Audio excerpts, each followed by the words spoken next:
अब हम शुरू करने जा रहे हैं एनसीईआरटी मैथ्स का चैप्टर नंबर 3 जिसका नाम है pair of linear equations into variable. Exercise हमारी चल रही 3.2 और इसका थर्ड क्वेश्चन अभी हम सॉल्व कर रहे हैं, जिसके 3 पार्ट हम पहले कर चुके हैं और अब हम इसका चौथा पार्ट करने जा रहे हैं। आपके सामने बुक होगी, आप क्वेश्चन को रीड करिए। The taxi charges in a city consist of a fixed charge together with the charge for the distance covered. For a distance of 10 km, the charge paid is rupees 105, and for a journey of 15 kilometers, the charge paid is rupees 155. What are the fixed charges and the charges per kilometer? How much does a person have to pay for traveling a distance of 25 kilometer? Give the solution. ठीक है। इसमें क्या कह रहा है कि किसी शहर में टैक्सी चलती है और टैक्सी से अगर आपको कहीं जाना हो तो पहले आपको कुछ फिक्स चार्जेस देने पड़ेंगे।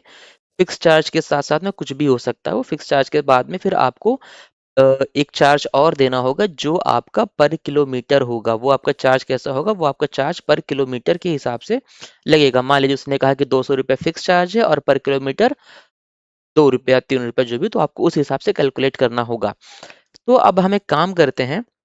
लेट सबसे पहले हम ये मानेंगे कि जो फिक्स चार्ज है, जो फिक्स्ड चार्ज है वो है एक्स रुपीस, और जो चार्ज पर किलोमीटर है, चार्ज पर किलोमीटर वो है वाई रुपीस।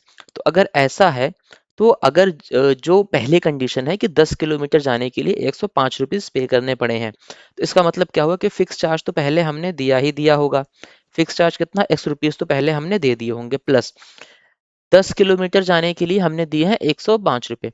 10 किलोमीटर अगर चार्ज पर किलोमीटर वाई है तो 10 किलोमीटर जाने के हमने 10 मल्टीप्लाई बाई वाई रुपीस दिए होंगे और टोटल हमने पे किया है 105 रुपये। ऐसे ही अगर देखा जाए तो 15 किलोमीटर जाने के लिए लगे हैं 155 रुपये। तो जो फिक्स चार्ज है वो तो हमारा इस बार भी सेम रहेगा क्योंकि वो तो फिक्स है। अब चार्ज पर किलोमीटर जो हो जाएगा वो हो जाएगा 15 मल्टीप्लाई बाई वाई, और टोटल हमने पे किया 155 रुपीस। तो अब एक काम करते हैं, इसको हम सॉल्व करते हैं। हमारे पास में दो इक्वेशंस हैं, ये हमारी इक्वेशन नंबर 1 और ये है हमारी इक्वेशन नंबर 2। इनको हम सब्स्टिट्यूशन मेथड से सॉल्व करेंगे। तो सबसे पहले हमें क्या मिलेगा? From equation number 1, equation number 1 से हम क्या निकाल सकते हैं? x plus 10y is equal to 105 हमें दिया हुआ है। यहाँ से हम ये निकाल सकते हैं, x की वैल्यू हमें मिल जाएगी x is equal to 105 minus 10y। अब इस वैल्यू को हम सब्स्टिट्यूट करेंगे इन इक्वेशन 2। तो यहाँ पे हम लिखेंगे सब्स्टिट्यूट इन इक्वेशन 2 में इस वैल्यू को हम रखेंगे। इक्वेशन 2 हमारी क्या है? इक्वेशन 2 हमारी x plus 15y is equal to 155। x की वैल्यू यहाँ पे रखेंगे, x की वैल्यू है 105 माइनस 10y, और उसके बाद क्या है? 15y is equal to 155।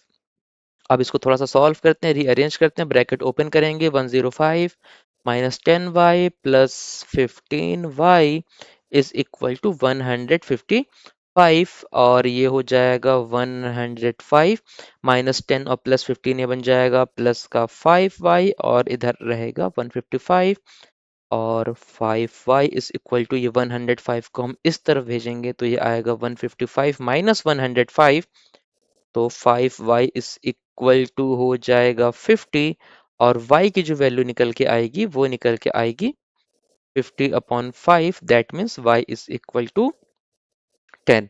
y कितना आया? 10। दैट मीन्स की जो चार्ज पर किलोमीटर है वो है 10 रुपीज पर किलोमीटर। अब हम y की इस वैल्यू को रखेंगे और x की वैल्यू फाइंड आउट करेंगे। कहाँ से? यहाँ से x is equal to sorry यहाँ से x is equal to 105 minus 10y, as x is equal to 105 minus 10y, ये वैल्यू हमने निकाली थी।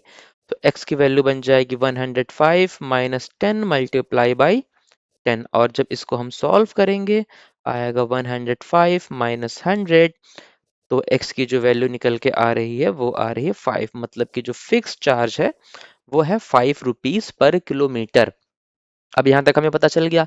अब क्वेश्चन में इसने आगे जो पूछा, how much does a person have to pay for travelling a distance of 25 kilometre. तो अगर किसी पर्सन को 25 किलोमीटर जाना है फॉर ट्रैवलिंग, यहाँ पे हम लिखेंगे फॉर ट्रैवलिंग 25 किलोमीटर अगर आपको जाना है, सबसे पहले आपको फिक्स चार्ज पे करना होगा, जो आपका होगा एक्स रुपीज़, प्लस आपको कितना पे करना होगा, आपको पे करना होगा 25 और मल्टीप्लाई बाय वाई रुपीज़, इतना आपको पे करना होगा।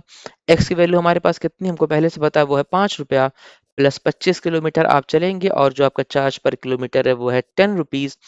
तो आपकी जो वैल्यू निकल के आएगी वो निकल के आएगी 5 प्लस 25 मल्टीप्लाई बाय 10, इसका मतलब ये हो जाएगा 250 रुपीज़, और टोटल जो हमारा आंसर आएगा वो आएगा 255 रुपीज़। तो क्वेश्चन अब आंसर को हम साफ साफ ऐसे लिख देंगे यहाँ पर कि जो फिक्स्ड चार्ज हमारा था, फिक्स्ड चार्ज, देखिए आंसर निकालने के बाद आपको उसको साफ साफ ऐसे लिखना भी पड़ेगा। फिक्स चार्ज हमारा था, वो था 5 रुपीज़, ये रुपीज़ का सिंबल आप ऐसे लगा सकते हैं। फिक्स चार्ज था 5 रुपीज़ और चार्ज पर किलोमीटर जो निकला था वो आया था 10 रुपीज़। ये क्या था, 10 रुपीज़ था। और जो फॉर 25 किलोमीटर, फॉर 25 किलोमीटर तो हमें कितना पे करना होगा, वो हमें पे करना पड़ेगा 255 रुपीज़। ये हमारा हो गया फाइनल आंसर। आई होप आप लोगों को इसका सॉल्यूशन समझ में आया होगा। अगर आपको किसी भी तरह की कोई भी कंफ्यूजन हो तो आप हमसे टेलीग्राम चैनल पर आकर जुड़ सकते हैं और अपने डाउट्स वहाँ पे क्लियर करा सकते हैं। Thank you so much.